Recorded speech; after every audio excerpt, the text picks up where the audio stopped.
Hi, my name is Danielle Wells Lamb, and I am a HSB business education teacher at Eastern High School, and I will be discussing advanced Google Classroom features. The training objectives are I will be able to customize stream page. This includes customized settings, create a Google Meet and post for students to use, add the Google Meet Breakout extension, navigate Classwork page, including organizing Classwork page by topics assignments, add laps from MBA research, create differentiated assignments, add a rubric to class assignments, update grades using the gradebook features to provide student feedback, and return completed assignments.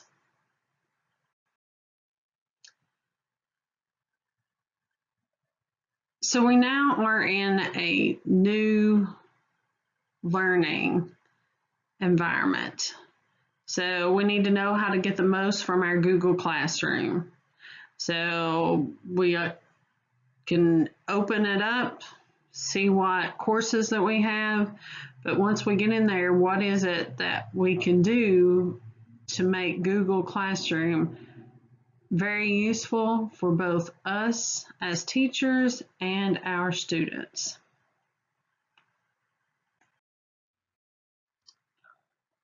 The first topic is customizing settings. Okay, once you have gotten to your Google Classroom classes page, you're going to select what classroom that you want to work with. Now in our district, the classes are already created for us. If not, you would do the plus sign up here to actually create or join a class. In my instance, my classes are created, so I'm going to select HSB Business Strategies. Then this brings me to the home page for my class. So I have my stream, my classwork tab, people, and grades. Over here on the right are my settings. So I want to go to customize my settings. So these are my class details. So if I wanted to change the name that JCPS has given my class, I could edit that here. If not, I'll just leave it like it is. I can do a class description. Here in my instance, I created a Google Meet nickname for this particular class. So I put what school we were in JCPS, which is 007, Wells Business Strategies. And that's what I was going to call my Google Meet. I can put in what room, what the subject is, but all that is in my basic class details. In the general section here, class code typically generated for you automatically. Your stream, so you have the option to students can post and comment. Students can only comment, or only teachers can post or comment. So those options are great for doing discussion board posts if you wanted to give a topic out there and get some feedback from your students. This allows you to do it in your Google Stream. If you have students that can't post appropriately, unfortunately, that does happen. So you would want to do the only teachers can post or comment option. Now, classwork on the stream, it can show condensed notifications, it can hide them, it can show even the attachments and details. I leave mine at condensed because it can get pretty crowded the more you use your Google Classroom stream. So I leave mine as condensed. I can only view the deleted items. If I wanted them to see them, I could turn that back on. And then guardian summaries, because you can email the parents, they can join the class, so they would be able to see that information. Now, in this general setting, once we all went to NTI, they added this in there. So if you don't want to create a customized nickname like I did in my case, I would do generate meet link. And so I would select that, and that would be my new link that I'd have. And it would actually show that to my students. Now, I did not, for this course, create the Meet link that Google uses. I created my own. Okay, and the grading. So if I wanted to choose a grading system, I could do no overall grade, total points, weighted by category. This just depends on you and your school system, how you have it set up. Is everything posted in Google Classroom? I don't have all my stuff in Google Classroom because I also use Canvas. So this allows me to just use no overall grade. And then I don't want to show the overall grade to students because that doesn't have everything included. If I wanted to add grade categories though, some districts I know that I worked in, you may have formative assessments, and maybe you typically do those as 25 points. And then I would add that. And then I could do summative, and those would be worth 100. So those would be different categories that I have. Now I would hit save.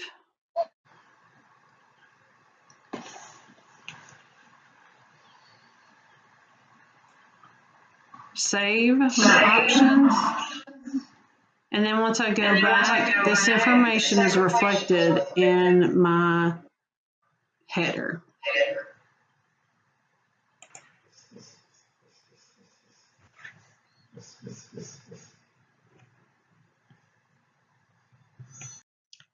Once I've customized my header information in the settings, I actually can also customize the Google Classroom header by creating my own template.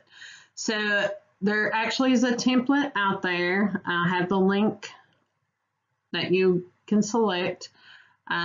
This would allow you to put your own picture, something that's unique about the class, and you're able to make your own header for your Google Classroom class. Now, I also have two examples here. One is when allowing Google Classroom to generate my link. This was what I got. So it posts in your classroom header the generated Google Meet link that's visible to students. The students just have to select this link and it's going to automatically take them to your Google Meet where you would have an online live class with your students. The other example is the one that I had in my HSB business strategies where I created my own nickname for a Google Meet. So here I posted it again in my settings. I put it there and they would just go to Google Meet and put the nickname for the course in to get started. The next topic is adding the Google Meet Breakout extension. Some of the advantages of adding this extension to your Google Chrome is that it's perfect for small group collaboration. It's project-based learning and virtual classes. It allows you as a teacher to be able to monitor and interact with each group.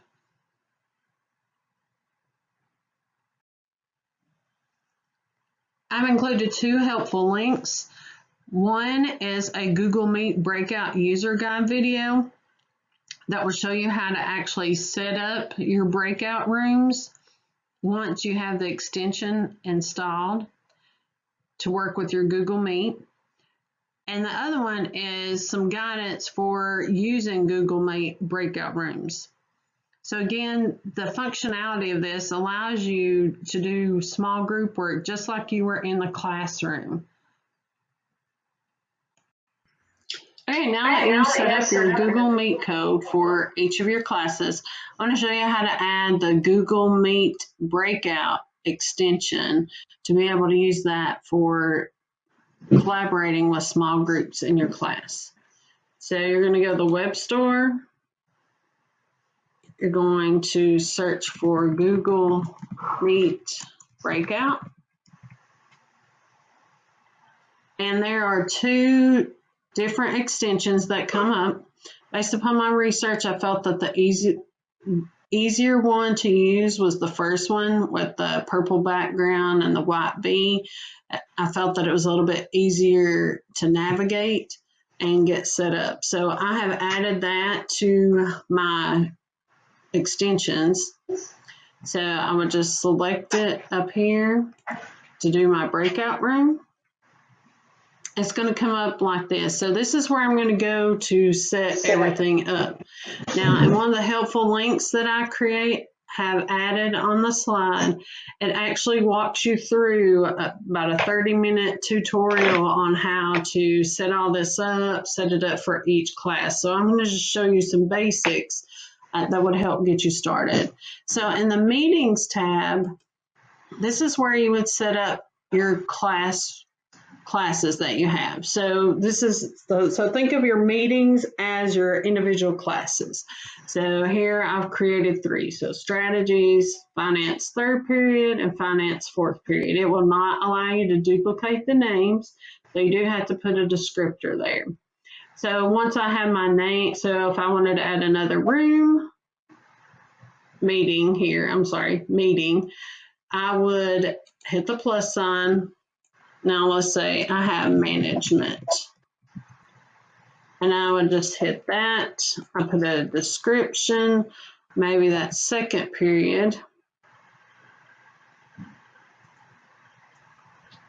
So now I have added 4 meetings, which will be 4 separate classes that I have.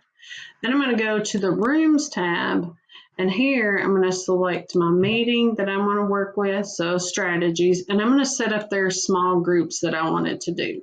So here I have main, and this based on my initial Google Meet that I created, my nickname. I opened up my Google Meet, I copied the link, and I pasted it here. So that will open up my main room for my whole class of business strategies. Then I wanted to add a breakout room for group number 1. So then I created a separate Google Meet just for that group. So then I entered that code here. So if I wanted to do another one, I would just hit plus, breakout group number 2. I would type that in here. I would go create them a meeting code for their Google Meet, and I would paste that here. Once I do that, I'll just hit save. And in the video, it shows you how to export these. That's what this black one is here for. And then you can actually, once you get these used for your breakout groups, you can reuse those same meeting codes since they won't be overlapping if you use them for separate courses. All right, so now I'm ready. I've got my settings all entered, and I want to open a meeting. So let's say, for instance, I gotta decide it's time for my strategies class. I'm gonna select my strategies meeting. I have 1 breakout room right now. Under the start meeting tab, I can open the main room, breakout rooms, or both. And this would allow me, again, if I want to do the breakout rooms right now, I can do small group collaboration. If I'm doing project-based learning, I can allow them time to discuss their project, and then I have the ability to check in and give them feedback. So I can assign my breakouts, who my participants are, what assignments they have. And then I also have the ability to pull reports. I'm not sure how much you've used Google Meet, but you do need to check your attendance to verify who all is there. You can check your breakout assignments and your breakout groups. So this is a really great tool to use with Google Meet to still be able to integrate group collaboration.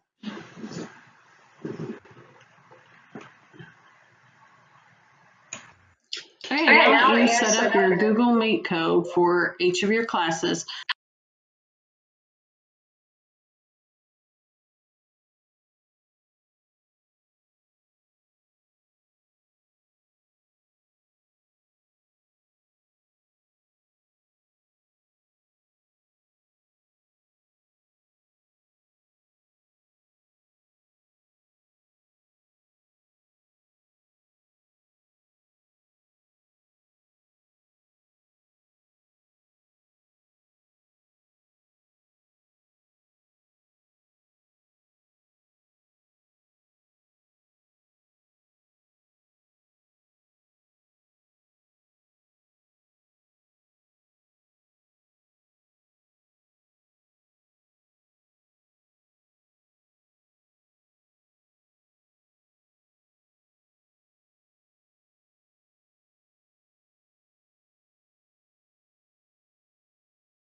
The next step is navigating your classwork page. From the classwork page, there are several basics that you can do when you create an assignment. So you hit the create button.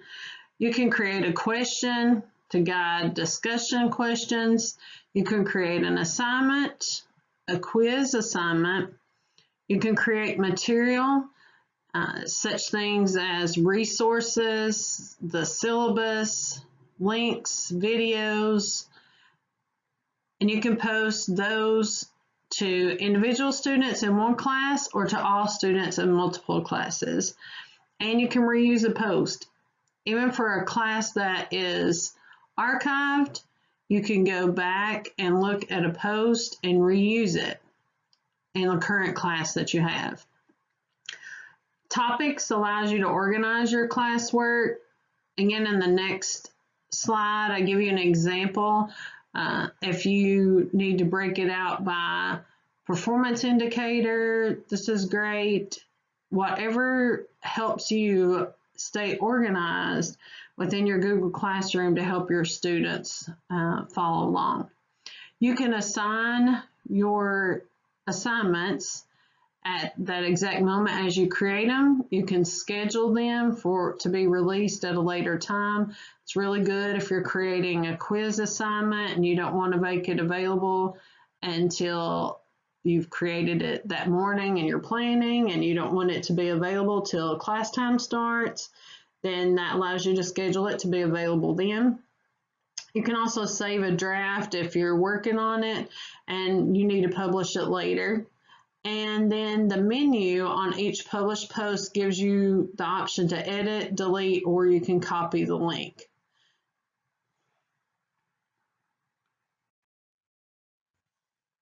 So again, going a little bit deeper into your classwork page, this video is going to show you how to organize your classwork by topics and or assignments.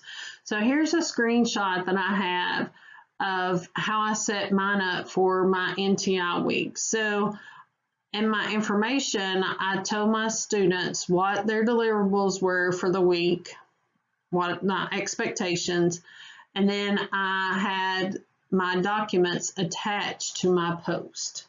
So that is going to be discussed in the video. And I'm going to show you how to organize your classwork page.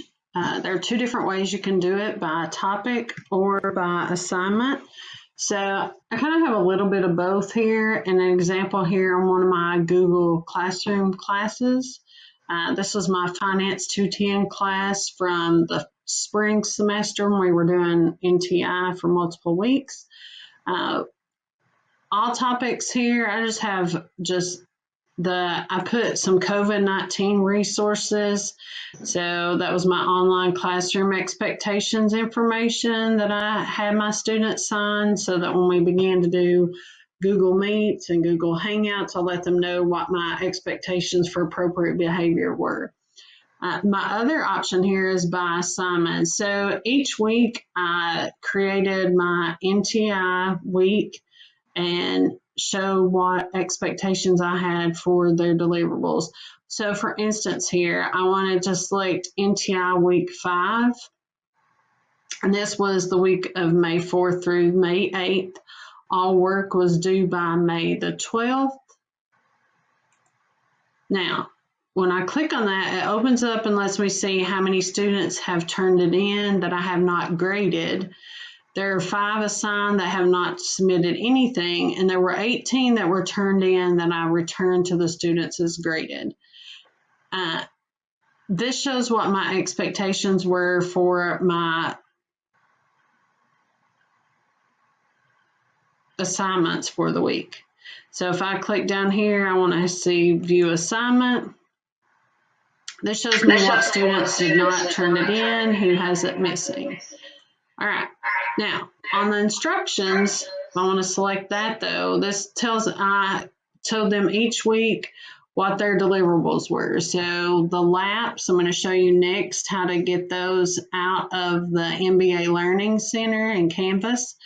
And these were my expectations, compare and contrast numbers using Better Investing. Anytime I needed a website, I did attach that when I created my assignment. These are the laps that I downloaded and put those here for the students.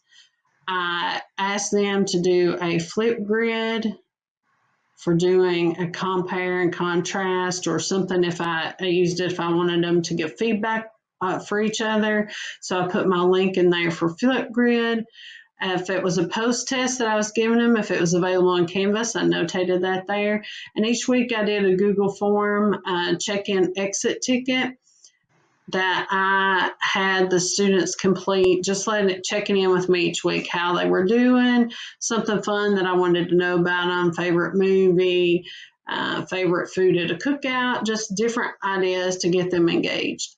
And then I also had a PowerPoint that I created. Now, for some laps, there are PowerPoints that are downloaded, and you can take those and modify them to what you needed, but also put each week, if they did not attend my live class, they were able to have a PowerPoint that directed them for what they should be doing.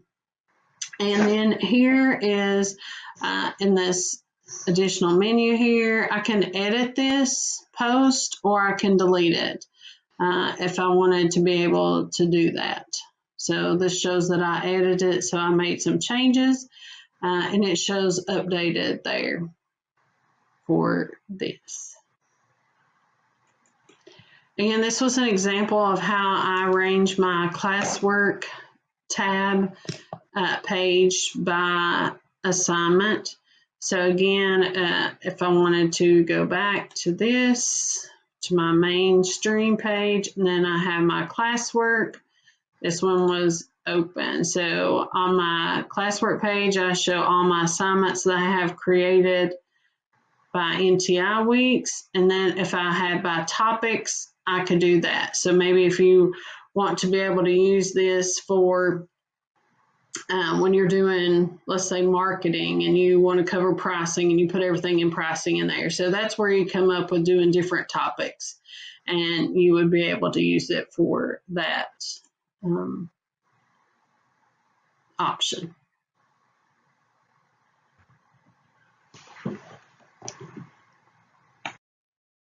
All right.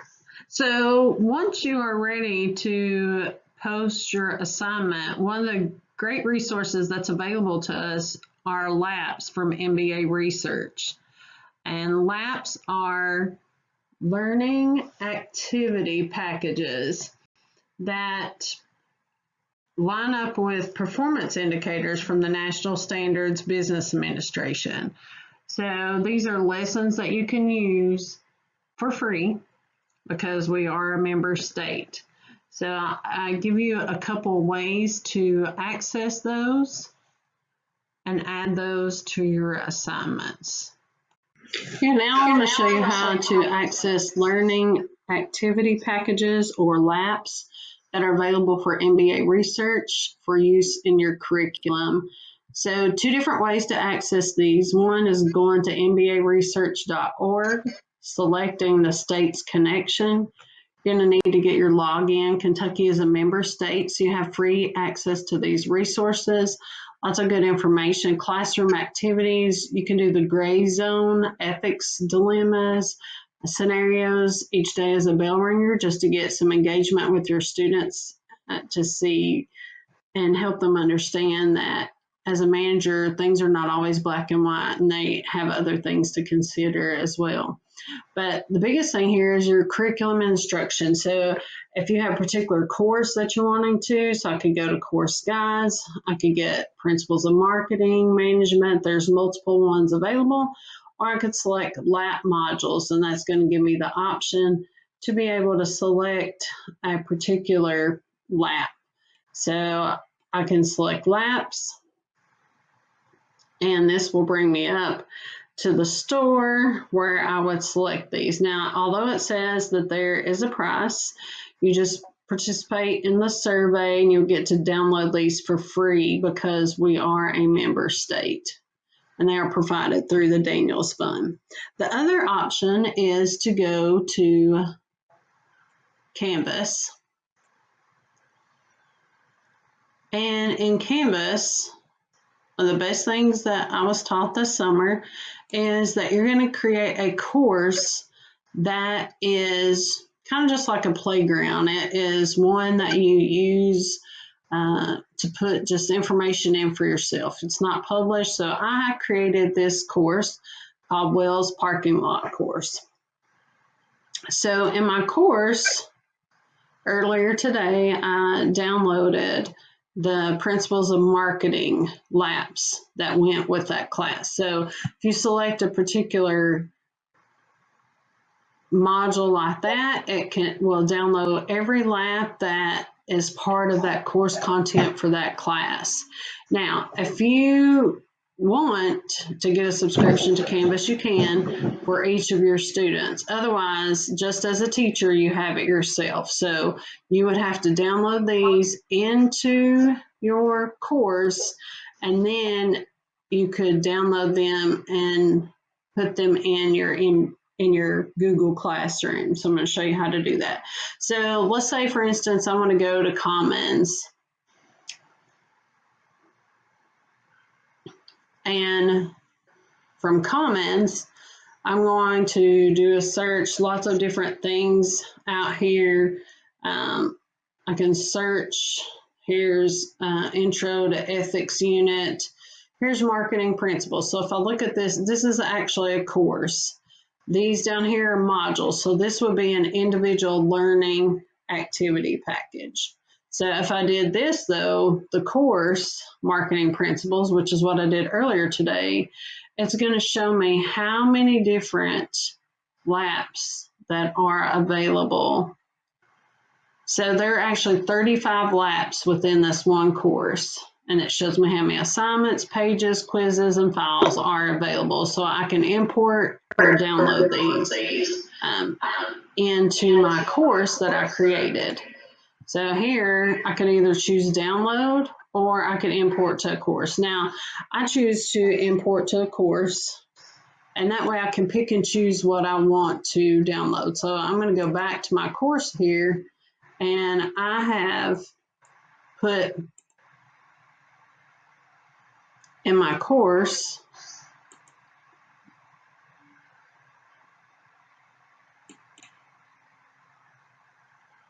okay, in my course, I have a lap here, MK004, Have It Your Way, The Nature of Marketing.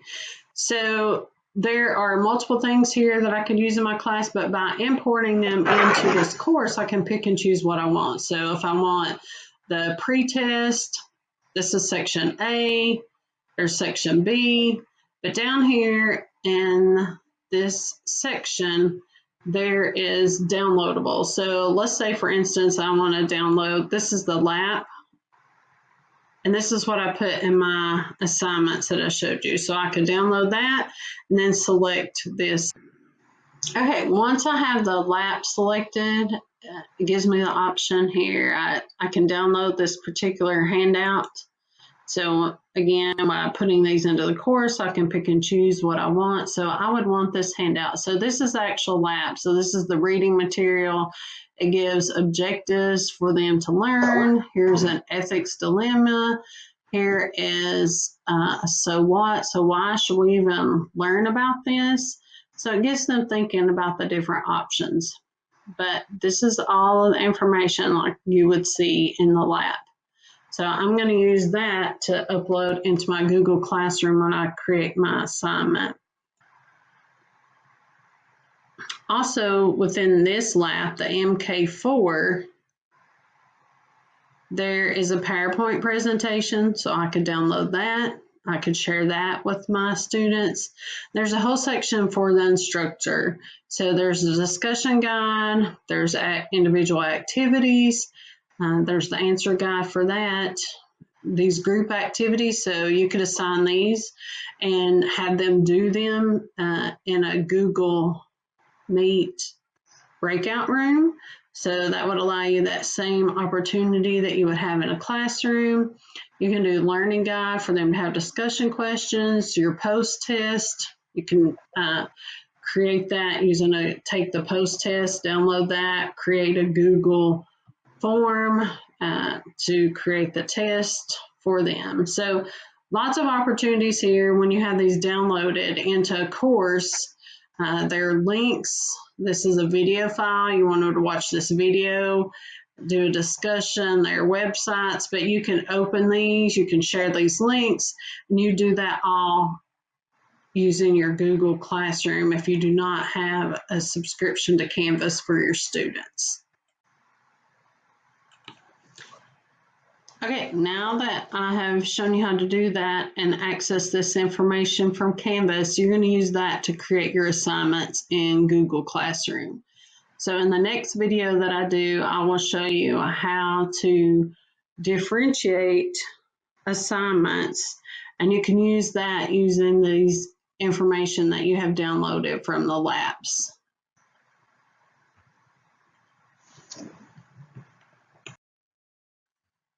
All right, so differentiated assignments. Sometimes as teachers, we struggle with figuring out how we're going to differentiate students, or maybe somebody's been out on a field trip and they're behind, and we know it's an excused absence, so we're going to exempt them from part of that. So differentiating instruction here by using this option in Google Classroom is a great tool to be able to personalize assignments to the needs of your students. I want to show you how to create an assignment using the information that we downloaded from the lab, and you're going to use this to differentiate instruction for a particular student group or individual student. Whatever method that you need to differentiate instruction, you're going to be able to use it in Google Classroom. So I'm going to click Create, and I'm going to create an assignment. So the title of my assignment, the lab that we just downloaded from the previous step, was MK004. And this is a student that has an IEP, or they've been out, and you're going to accommodate them to not have to do the whole section that everyone else has done. So I want this person to just do section complete, section A, objective questions, objective review. And I'm going to add the lab for them. So I'm going to click my file because I download this to my desktops. So I'm going to upload it to browse. Here's my student handout that I downloaded a while ago from MBA Canvas. Now, I have the option to allow the student to view this file. They can edit the file or make a copy for each student. Now, if it's a PDF and they're not going to make any changes to it, then I would just allow them to view it. If it's a worksheet that you've created, make sure you select make a copy for each student. So this one I'm going to say students can view file. If I had selected a website that I wanted them to review as well, I would link that website to it. I could post my link here. If one of the videos that they gave in MBA Canvas for this lab is one that I want them to preview, then I would just select YouTube, and I would put in here what the video is. I could do it directly by putting in the URL. So that's how you build on the information for the lab that you downloaded to be able to share it with your students. Now, I only want a certain student. Right now, it's 4. I can select that I want it in my HSB strategies. I can post this to multiple classes. However, that limits me what students I can assign. So right now, I just only want Finance 210, period 4. And it's just saying all students.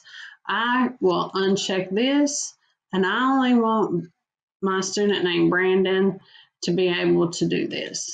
So I have one student here, and this will only show in his Google Stream. It will not show up in the rest of the students' Google Stream. Now, if I want this to be 50 points. I can change my point value since he's not doing the whole thing.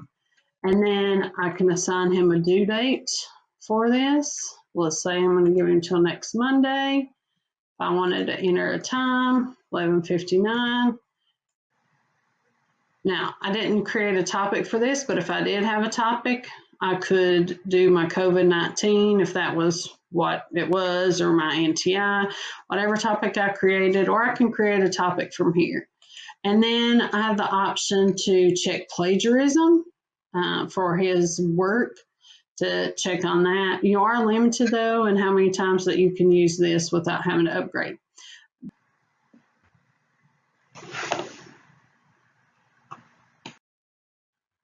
All right, so once you get your assignment created, you have the option to add a rubric. So this is perfect for those writing assignments or projects that they've turned in that you want to be able to use a rubric for.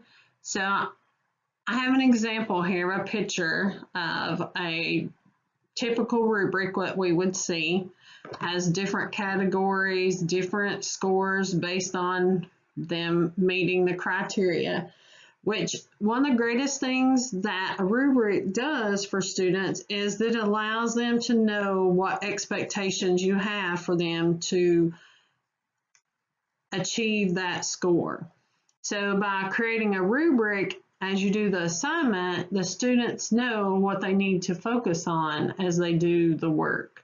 So here is a video showing you how to create a rubric from within Google Classroom. Okay, picking up where we left off in the last segment, we're going to learn how to create a rubric for an assignment. So the assignment that we had created was for an individual student to differentiate instruction. So we want to do a rubric because this is a writing assignment. So he's doing an objective review. So we're going to click plus. We can create a rubric, we can reuse a rubric, or import from sheets. So this is our first time creating one, so we're going to create a rubric. Once we've done that, we can reuse this one in other assignments. We can export it, modify it, and then import it into a different class to fit your needs. So we're going to click Create Rubric. Over here in PowerPoint, I have an example of a writing rubric. So an A paper, a B paper, a C paper, a D paper, and an F, or at my school, it would be a U paper. So there are 5 categories here: criteria, critical analysis, evidence and support, structure, style, mechanics, and citations. So going along those same lines, I'm going to use that information to create a rubric. So the criterion title, this is what we have here on the left. First one is going to be critical analysis. We can put a criterion description if we want to. Our A paper is going to have 5 points. The level title is going to be A paper. And then we'll put a description. So we could copy and paste that, however you want to do to type that in there, just so your students are aware of what the criteria are for that. So here it would be a B paper, same thing. We're copy and pasting. We can get that from our rubric. So here I'm going to go on as 3, have C paper, put our description in.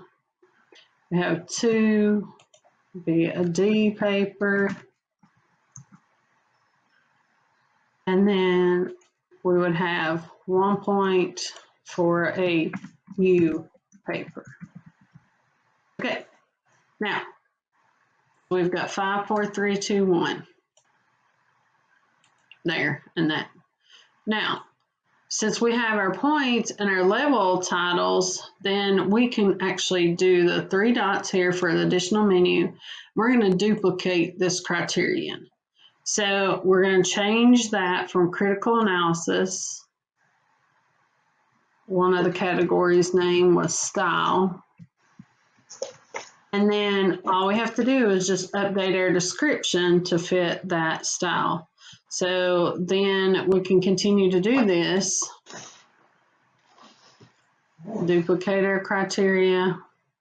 There's 3, there's 4, and then one more would be 5. So now you see we have 5 sections. Each section is worth 5 points for a total of 25 points here. So if we save this, even though our rubric is worth 25 points, it will adjust their score to be out of 50. So it will multiply that times 2, whatever they get on their rubric. And that allows you to create a rubric and use that for providing individual feedback to students.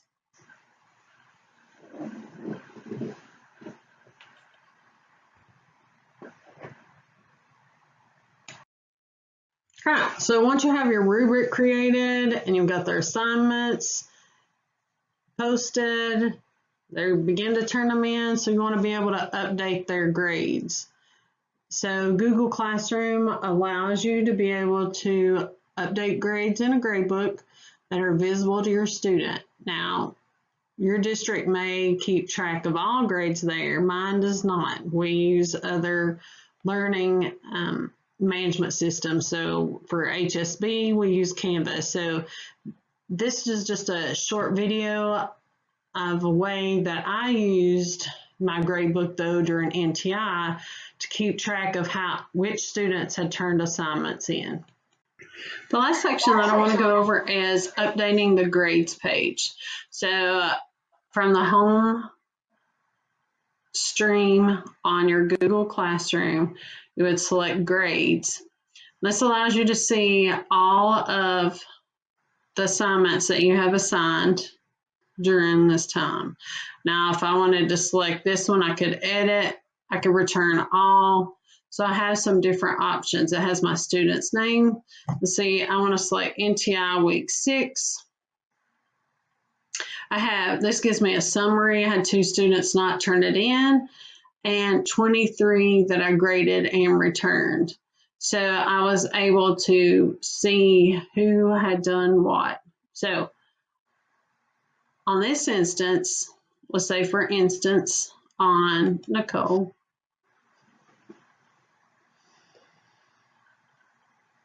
I was able to see her work that she completed. I was able to return comments to her privately. It emails those to her. So I told her she did a nice job. I gave her her rubric score and her NTI mastery points that it equated to. Now, had I known earlier when I did this, I could have set up a rubric and it would have converted that for me. So that's something that I've learned in the process over the summer.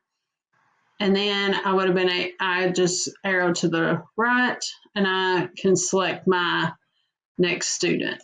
Now, once I want to, I can hit the down arrow and I can select return to all. I can exit this, go back. Here I have the option, I can select return unsubmitted assignments. That will allow me to return those as well, and it would show that they're missing.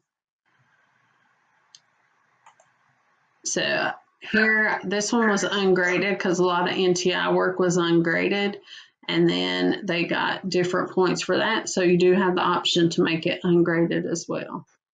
So again, this is a way that you would use to update your grade book to show you've returned it, you've read it, puts a check mark, allows you to acknowledge that you've received the student's work.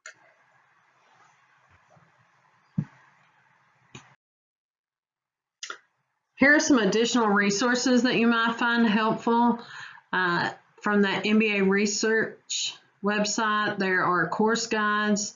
If you have a particular course that you need help building your curriculum, it shows what laps are out there and available and performance indicators that you can use to create your course.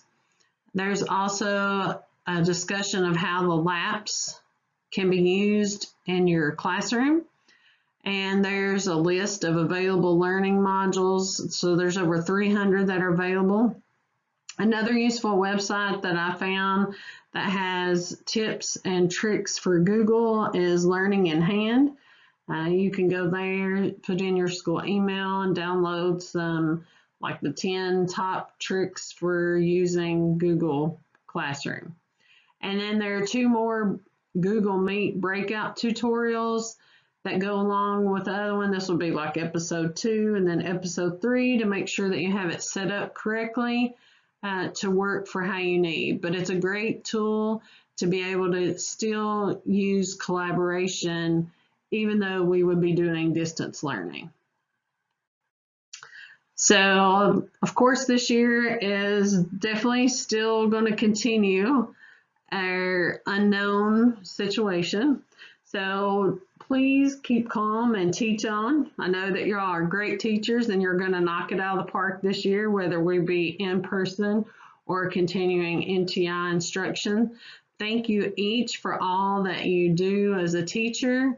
I know it does require us learning lots of new skills during this time of transition, and we will get through this. And as Governor Beshear says, we will get through this together. So if you do have any questions, please reach out, contact me. I'd be happy to go over some of this with you if you need to. My contact information is there for my email, and my cell phone number is also included if you wanted to send me a text. Again, thank you so much for participating in this training, and I hope you have a great 2020-2021 school year.